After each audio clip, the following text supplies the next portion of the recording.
સમાચાર નવસારીથી મળી રહ્યા છે કે જ્યાં બિલીમોરા શહેરના મુખ્ય માર્ગ પરની દુકાનમાં ચોરીનો બનાવ બન્યો છે। રાતના સમયે દુકાનનું તાળું તોડી શટર ખોલીને ચોરી કરવામાં આવી। દુકાનના કેશ કાઉન્ટરમાંથી રોકડ ચોરી કરીને શખ્સ ફરાર થઈ ગયો। ચોરીની સમગ્ર ઘટના સીસીટીવીમાં કેદ થઈ ગઈ છે।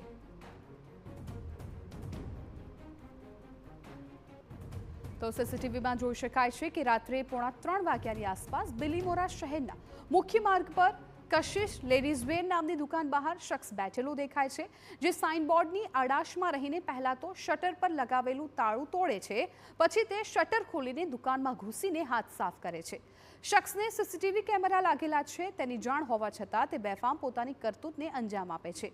બિલીમોરા શહેરમાં 4 દિવસોમાં ચોરીની આ બીજી ઘટના છે। આ સાથે જ પોલીસના નાઇટ પેટ્રોલિંગ પર પણ સવાલ ઊભા થયા છે। તો આખી ઘટના સીસીટીવી કેમેરામાં કેદ થઈ ગઈ છે। આપ જુઓ કેવી રીતે આ વ્યક્તિ પહેલા તો રાતના સમયે આવે છે અને ધીમેથી શટર છે એ ખોલતો અત્યારે આ સીસીટીવીમાં દેખાઈ રહ્યો છે, અને ત્યારબાદ તે દુકાનની અંદર પ્રવેશ કરતો પણ કેમેરામાં કેદ થઈ ગયો છે। પ્રવેશ કર્યા બાદ તે ધીમે ધીમે દુકાનની જાણે તલાશી લેતો હોય, ત્યાંથી બધું તપાસ કરતો હોય એ પ્રકારના દ્રશ્યો પણ સામે આવ્યા છે। સૌથી પહેલાં તે જે ટેબલ છે, કાઉન્ટર છે, ત્યાં જાય છે, ત્યાંનું ખાનું ખોલીને તેમાંથી પૈસા લેવાનો પ્રયત્ન આ ચોર છે એ કરી રહ્યો છે।